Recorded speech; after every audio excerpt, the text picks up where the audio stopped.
1 week season. Welcome everybody to week 2 of Solo Ship. Squirrel Patrol from 4for4 Football, joined by JM to Win from 1 week season. JM, how was your first week of main slate action for NFL? My first week was good. There's this psychological component of being profitable versus being unprofitable. I was in 6K in entry fees. I was down $9 until the Broncos had that strip sack fumble at the end. And so it's still like a negligible win in terms of we're targeting first place. But it was like, hey, profit. Instead of down $9, where you'd be like, oh man, it's so close. So psychologically that was a nice boost, and it was a good weekend where lots of top 1%, top 2% rosters, but nothing like that top 0.1%. So, but yeah, I felt good about my handle on it and how I played, and gave myself some opportunities. So, well, what about you? How did week one go on your end? Yeah, well, I think anytime you make money playing fantasy football, like that's a bonus. It's a great week. But yeah, it was I think it was like my exact average week of NFL DFS, and that like I made a little bit of money on FanDuel, like including like the Thursday night. I finished like second night in the Thursday night, opening kickoff contest. Then I lost a little bit of money on DraftKings. So yeah, it was about even. Did well in the Thursday night contest again last night for the Commanders getting kind of smacked by the Packers. So yeah, he'll hopefully keep that going. But kind of playing now the week 2 main slate with a little bit of a house money kind of feeling. So yeah, overall pretty good week. I felt good about my takes. I really thought Justin Fields was like a good play. Was like kind of embarrassed to think it like he can always put up these like spiked weeks with the rushing performances. And he added the yards in the air as well. But I was high on Daniel Jones. I think and Drake London were like the guys I was like kind of making my biggest stands on. I think Daniel Jones turned out really well. Drake London, could have turned out better if he just caught a touchdown instead of like separating his shoulder or whatever he did on the one of the final Falcons drives. Things could have looked a little bit different. Yeah, and then the missed field goal, like the run out there could have been quite a bit better. The Daniel Jones, Justin Fields. What's funny is, I'm such a like hand builder / like, I mean, this week I watched all 16 games, right? From like on Monday and Tuesday, right? Like that's my headspace is like, where can I find a unique edge, right? And my thing is always like, there's so much that a projection system can't account for, but we've got, I had the optimizer on the site for a few years and I use it now. And I got all these ways to like force it to build my hand builds, right? But just using the optimizer to build them all. So I'm not like trusting the projections. I'm not trusting the optimizer. I'm like forcing it to build my rosters so they look like my rosters. And then, but then we've got Sims this year too, right? And so after I built all my rosters, I'd already reserved, like put my 150 in. I went ahead and like took all of my projections off, not my projections, like all of my ownership off and all of my like correlations off, like all my rules off. And I just ran like a set of 300 rosters.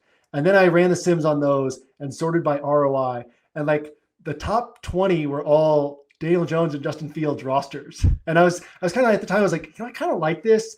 And I was like, I should put like the top 25 ROI rosters from this build. I should put these in. But I was like, well, I don't know what random 25 to take out, And so I was just like, well, I'll just save this for next week. But yeah, I thought that was pretty cool. And I know that you had brought up both those guys, especially Daniel Jones.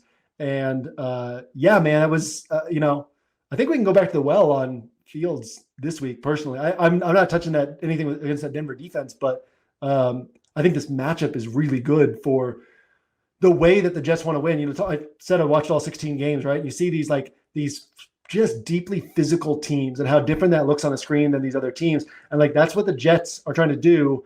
And they've got this big offensive line, and then they're going against this very small Bills defense that just gets overpowered, And so Jets the Bills are disciplined. They're physically tough. They're mentally tough. They're intelligent, but they're not big. And so I think that the Jets can actually have a nice run game again this week.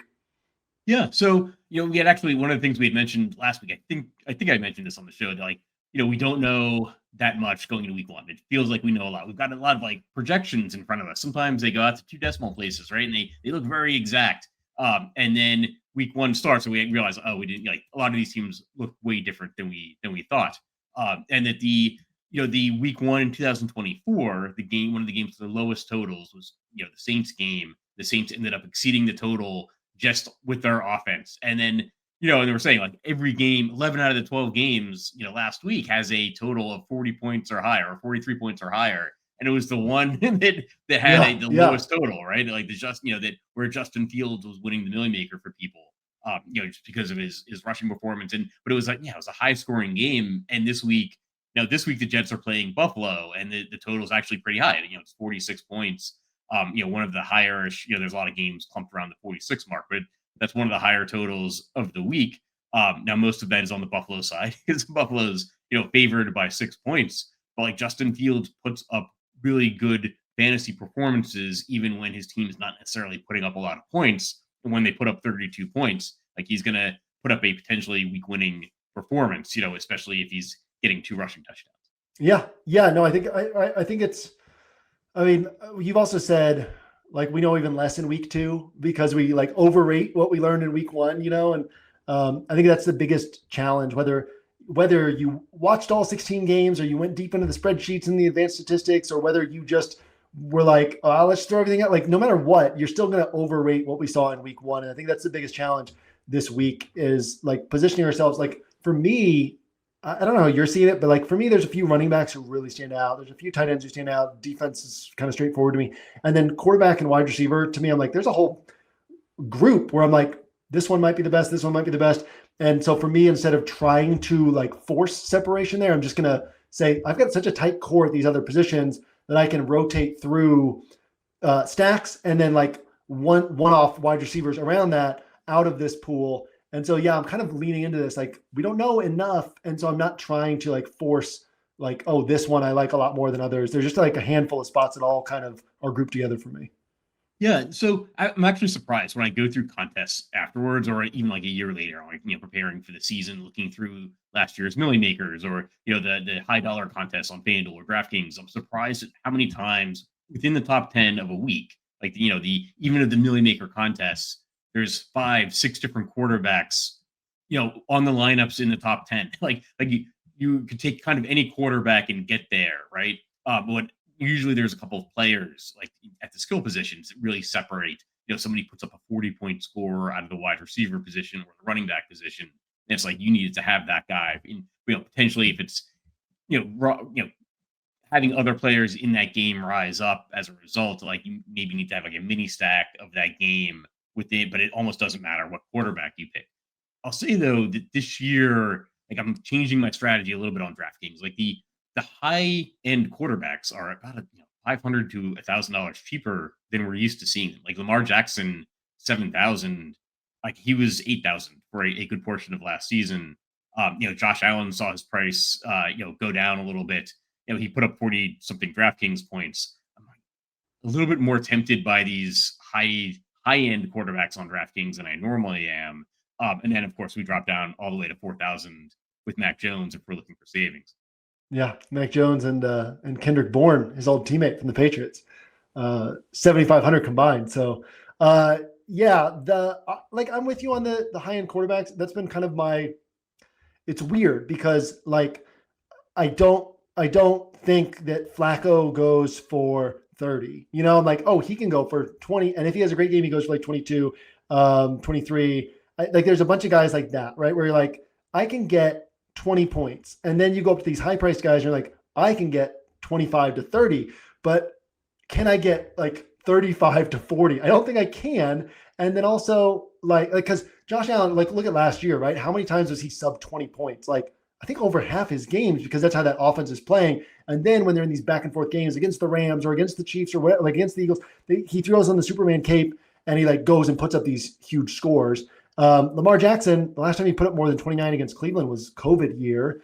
And so then you're like, well, but I do think I can get 25 to 20. Like, I think I'll be shocked if Hurts doesn't put up 25 plus, but he's put up like more than 31, like 1 or 2 times, so it's like, I can get 25 to 30, but then I'm not actually getting a stacking partner with him.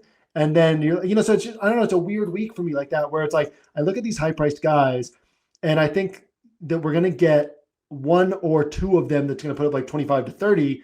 But then my question is like, but how valuable is that if you're just soaking up a bunch of salary and then maybe you can't get the wide receiver who goes for a huge game. But then also like, unless Dak Prescott's hitting, I don't think CeeDee Lamb goes for 40. Unless Burrow's hitting, I don't think Jamar Chase goes for 40. Like those guys need their quarterback to hit for a huge game. So it's like, where are we going at high-priced wide receiver if we're not playing those quarterbacks. And so, yeah, it's really an interesting slate where I think salary's honestly pretty wide open. Like I've got a whole list of wide receivers that are like 6K and below that I think will be 7K or like 6,500 and above later in the year. So yeah, I think there's a lot of just like loose pricing still across the board. Yeah, I agree. It's such an enigma. I think the two things that torture me on DraftKings in particular with the point per reception and the salary cap, the high end rushing quarterbacks. Like I once did an analysis that if you take away the rushing touchdowns, I think even specifically the push touchdowns from Jalen Hurts, I think last year he was statistically Russell Wilson, right? But we don't think about him as like Russell Wilson in terms of like yards per game and yards per attempt and stuff like that, passing touchdowns. But I think he's got 7 rushing touchdowns in his last 4 games. So, like you can't just remove those rushing touchdowns when it's like an actual part of the Eagles game plan. He's obviously, a talented athletic quarterback. Josh Allen kind of the same way, Lamar Jackson. Like if you take away these guys rushing touchdowns, they put up complete duds, but they often get the rushing touchdowns. And if they're getting 2 passing touchdowns and 2 rushing touchdowns, they can elevate their game to a guy that you need to have. Like the other enigma I have, or not enigma, just like, the difficult decision is like, guys like Derrick Henry and Saquon Barkley, almost the same kind of thing, where they don't catch a lot of passes. They don't get those easy Christian McCaffrey reception points, but when they put up 160 yards and 3 touchdowns, it doesn't matter.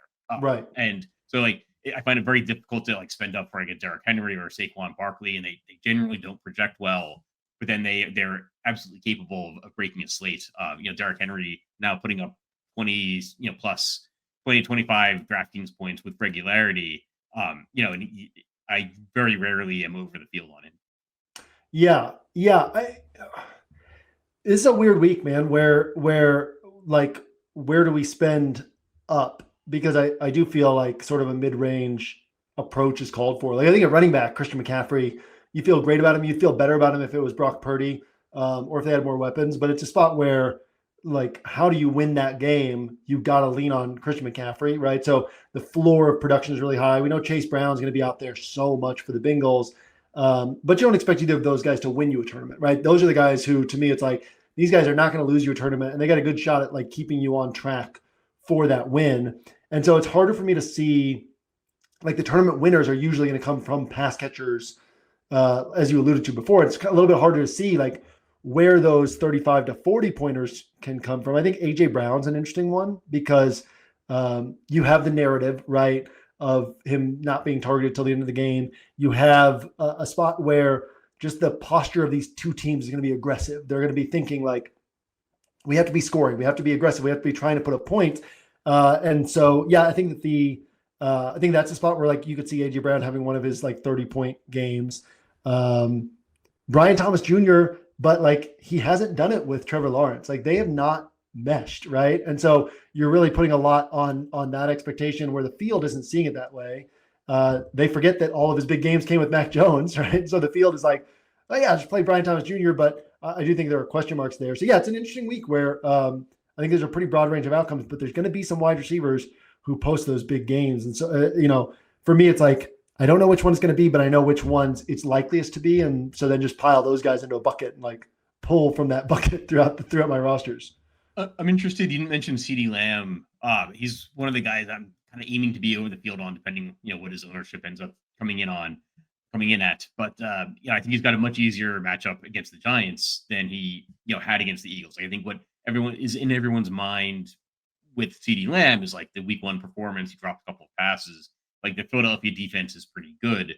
We've been waiting for him to get Dak Prescott back. Dak is back. But now it's a much easier matchup against the Giants. So I'm hoping he comes in maybe a little bit lower owned than he should. Any thoughts on Lamb and that game in particular? Yeah. So my thing with Lamb is like he can put up like 23 or 25 or something like that without Dak hitting. But ideally, we're not rostering him for that score, right? We're rostering him for his high end outcome. And like because he's so high priced and because Dak is a pocket passer, CeeDee Lamb's high-end outcome will almost always coincide with Dak's high-end outcome. So like all these 35 to 40-point games he's had over the last couple of years, they've almost all come in 30-plus point games from Dak. So I just don't like – I think I'll probably have a rule this week of like 85% of my CeeDee Lamb rosters have Dak on them just because it's so much more rare for him to put up the tournament winner. I think the matchup in the secondary is tremendous for CeeDee Lamb. I think, there's risk of that front four of the Giants, like wrecking the Cowboys offensive line to where they don't get a big game through the air, right? That's the only real risk here, is like that front four is so good that it could mess up the passing game. And then the other real risk is like, I don't think the Giants, when I was watching, you watch every game and there's one game where it's just like, oh, the pocket is like pinched in on the quarterback all game long, and it's Russell Wilson. And then you look on PFF, and the Commanders' defensive line was ranked like 29th or 31st coming into the season. And you're just like, my God, this Giants, with no Andrew Thomas, this Giants offensive line was atrocious.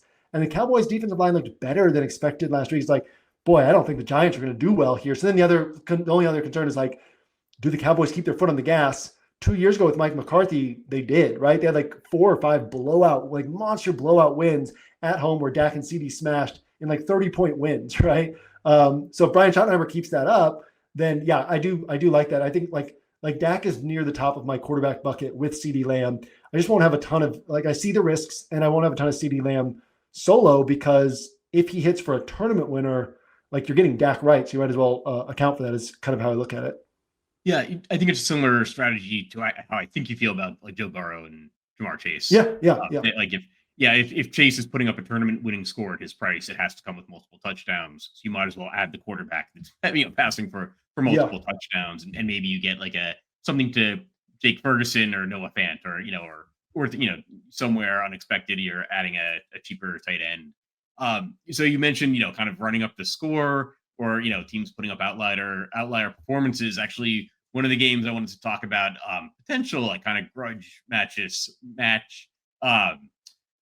Chicago going to Detroit. And so it's one of the higher total games. So that's, that's a game where you might want to see Detroit, making a statement after, especially, the Green Bay defense looked great last night in the first game of week 2. So it actually made the Lions look a little bit more impressive despite their kind of lackluster week 1 offensive performance. Thoughts on the Bears and the Lions? Yeah. No, I think the issue with the Lions is just always that they're so high priced and they spread the ball around. So you don't get a lot of tournament winners from this offense. I think the Lions offense, like you said, how good the Packers looked last night, like it's because that's a lot of things in week 1 is it's like, are the Lions, it's 1 week, right? They're basically the same team minus the coordinators and obviously the interior offensive line, but you're kind of like, oh, did they get that much worse, or are the Packers that good? Obviously they came out a little bit flat, but it's a big game and hard to come out flat in a game that big. But then you see how well the Packers played last night and you're like, okay, that makes me feel a little bit better about the Lions, and I think, again, just thinking about the mentality of these teams, right? Where I brought this a few times this week, and this plays into the Bengals-Jags game, but Liam Cohen, nothing was even made of it on the broadcast. Liam Cohen went for it on 4th and short from his own 38-yard line on the first drive of the game. Like, can you, Bill Belichick got ripped in the media for going for it on 4th and short from his own 35 against Peyton Manning at the end of the game, like 15 years ago, where it was like, oh, if we get this first down, we win the game. We don't want to give the ball back to Peyton. And then they didn't get the first down. It's like, oh, this idiot, they went for the first drive of the game, right? So very clear that the Jags are like, we're going to be aggressive. We're going to score points, right? And I think that plays into this game against the Bengals, is that if Trevor Lawrence can play well, like they definitely want to beat the other team by outscoring, and they're fine with that because they're like, yeah, we give the ball to you on the 38, sure, kick a field goal, we'll get the ball back and score again. And so this Lions game in terms of posture and mentality, I totally think that the Lions are I've said it this week that there's 2 games in professional football. There's the game on the scoreboard and there's the game of wills. And a lot of times if you can win that battle of wills, you can win that game on the scoreboard, right? And that's the Lions' whole thing is we are going to play so physically and be so consistently high energy that by the 3rd and 4th quarter, you're going to be like, can this game be over? And I just think against a division opponent with a former coach, the Lions mindset is going to be let's go exert dominance in this spot. Let's go out there and get our foot on their neck and keep our foot there the entire game. So yeah, I think if the Lions are able to get control of this game, I think that there's a good shot at them getting a blowout win. And that's not to say that the Bears can't respond, right? If Caleb Williams clicks early in this Ben Johnson offense, the Bears have the tools to make it a back and forth game. But I do think that the Lions have the tools to score a lot of points. And I think that regardless of what the Bears do, the Lions are going to try to score a lot of points. So for me, it's kind of like Jameson Williams has been the one who I keep coming back to, because it's like, if you're trying to throw haymakers, he's going to be part of that. Let's take some downfield shots. And then if it's not working, you're still like needing to try to hit some downfield shots in a competitive game. So I feel like he's the best. Like he doesn't need the volume to concentrate in order to hit. So he's the one who I like the most there. But yeah, I'm with you on the game. I don't know how to play it. Are you going toward Amon-Ra St. Brown or Laporta, Gibbs? What's the thought there? I kind of like Gibbs, but I think he's the player I'm most torn on this week, because he's just $100 cheaper than Christian McCaffrey. So I think he could end up being overlooked in ownership, right? Everyone's going to click on McCaffrey, especially if you're looking at projections. I think McCaffrey's probably going to project about 4 points higher than Gibbs. But Gibbs is playing for the better offense at home. Christian McCaffrey's got Mac Jones, and they have to travel to New Orleans. That's not a huge deal breaker. The Lions at home are in a better position. They want to look good. They want their offense to look good. But Jahmyr Gibbs, he caught 10 passes last week. If the Lions are doing really well, he probably doesn't need to catch 10 passes. But if he catches one and goes 80 yards, it kind of doesn't matter. So I think I'm going to aim to be over the field on Jahmyr Gibbs, but I'm not going to go out of control. And I was kind of thinking he might be owned at sub 10%, but the ownership projections I'm seeing, I think, have him around 15% or higher, which I think is about the right mark. So I might just end up at the field, but I think he's a viable pivot to Christian McCaffrey. I think you can actually play him with McCaffrey in the same lineup if you want, because pricing is that soft. Yeah. But I like the idea of a Jared Goff, Jahmyr Gibbs, and Jameson Williams or Amon-Ra St. Brown. I don't always love the tight ends that Laporta doesn't always rack up receptions or take the ball a long way, right? He's more of a red zone threat, at least in my head. So I don't know if he's a tight end I want to pick, hoping that the game blows out, or that the game goes way over the total. But I think he's viable.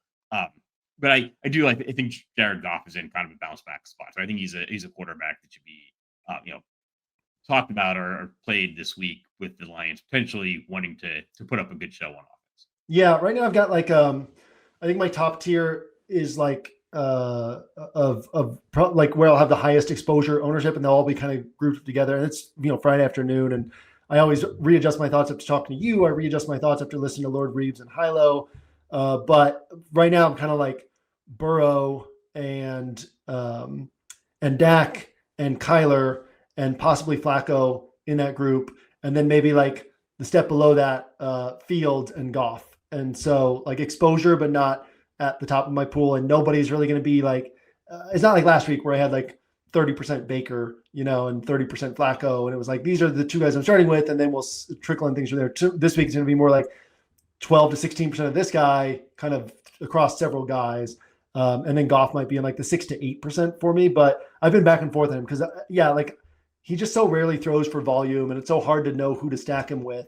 But I do think that he can put up one of his 26, 28, 32, 34 point games here in this spot. So I noticed you didn't mention either of the quarterbacks in the Patriots-Dolphins game. And actually, I do think Drake May is going to draw some ownership. I think he's in a good spot. And I think that's justified because there's a range of outcomes in this game, right, where the Dolphins collapse. We actually kind of saw that last week against the Colts. They did not look good. The narrative this summer has not been good, and now that's carrying over into the regular season. Any thoughts on that game, the Patriots and Dolphins? Can we Tyreek Hill could end up making us look silly, not playing him. I think he's only 6,400. We were on the DFS MVP podcast just a couple hours ago saying, yeah, we're going to be saying the same thing when he's 5,200. How can we not play Tyreek Hill? So how far down do we follow the Tyreek Hill pricing? But yeah, any thoughts on that game? Yeah, it does remind me of Brady's last year with the Bucks, where every week it's Brady and Mike Evans and Chris Godwin are going to hit for a monster game. And it's you followed it. I think they finally did week 14 or 15 or something that year, but you took a lot of losses trying to chase that. I don't mean you, but I certainly took a lot of losses trying to chase that one. Yeah, so this game for me is I've got it in my MME pool. Right now, I've got Mac Jones, Kendrick Bourne stack, and like this game, and like my definitely like I'm definitely not looking at this on my tighter builds, but I definitely want exposure to it type thing. Um, yeah, like the thing for me, it's such a weird range here with the Dolphins because we talked about it last week. All the negativity around this team heading into the season, vibes are off. They got both teams that I think it was the Bears and Lions had joint practices with them, and both like people who were at those joint practices were like, "Oh God, that was embarrassing for the Dolphins." Like in both of those, and just something's been off, and so this could spiral, and Mike McDaniel could be fired by week 5, and Tua's or not Tua, Tyreek Hill shipped out of town. And realistically, Tua's not a $55 million quarterback. So then you bring in a new offensive coordinator within a couple of years, like this whole thing's blown up, right? At the same time, like the Patriots, it's hard to practice in New England in early fall weather and then go down to the heat and humidity in Miami where, as most DFS players probably know by now, the sidelines are literally positioned so that the visiting team has the sun beating down on them like the entire time in their dark jerseys. The Patriots are 1-7 in their last 8 trips to Miami. So then there's this component of it's a tough place to play. What if the Dolphins turn things around? Then I think that's what we need is the Dolphins to turn things around, right? Because the Patriots were very passive on defense last year. I was surprised and a little bit embarrassed. They stopped the run, but on in the secondary, it was just like, oh yeah, we'll just leave gaping holes in the intermediate areas of the field. So if they do that this week and the Dolphins bounce back, all of a sudden the Dolphins are scoring points. And then I think the Patriots don't want Drake May throwing it 46 times. So I'm sure they're going to come into this game being like, all right, keep the ball in front of us on defense. Let's run the ball. Let's take control of this game that way. But if the Dolphins start doing well on offense, it's going to force the Patriots to get aggressive again. So yeah, I think that this could play out to the upside. I think it's likeliest not to, which is why I'm like, yeah, I can't put it on my tighter builds.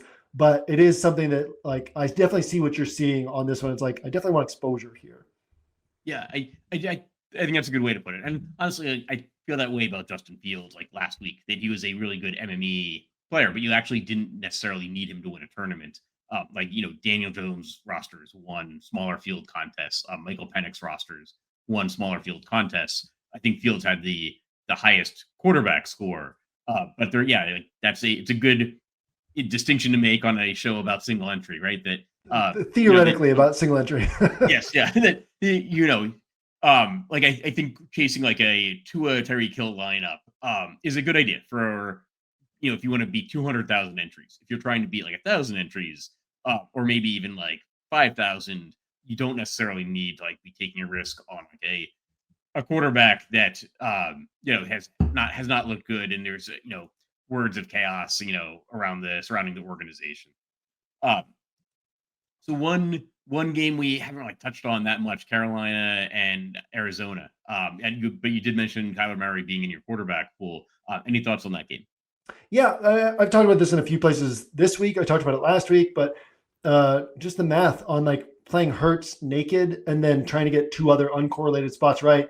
Even if Hurts would hit 50% of the time here, you would expect him plus 2 uncorrelated players to hit 3% of the time. So you can look at Hurts in isolation and be like, he's such an amazing play. He's going to he's hit for a 4x score in 6 of his last 13 games. So it's that's almost 50% of the time. Let's be generous, say 50%. Well, even if the other guys hit 25%, which is kind of the high end of where DraftKings prices guys, you still have 3% chance to get 3 separate spots right on the roster.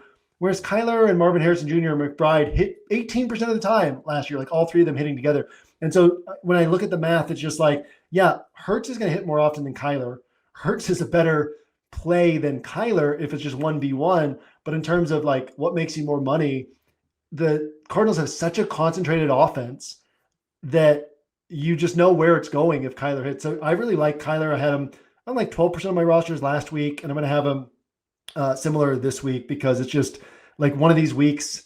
He and McBride and Marvin Harrison Jr. are all going to hit together, and it's always going to be a low-owned stack. And it just it's such a nice way to get ahead.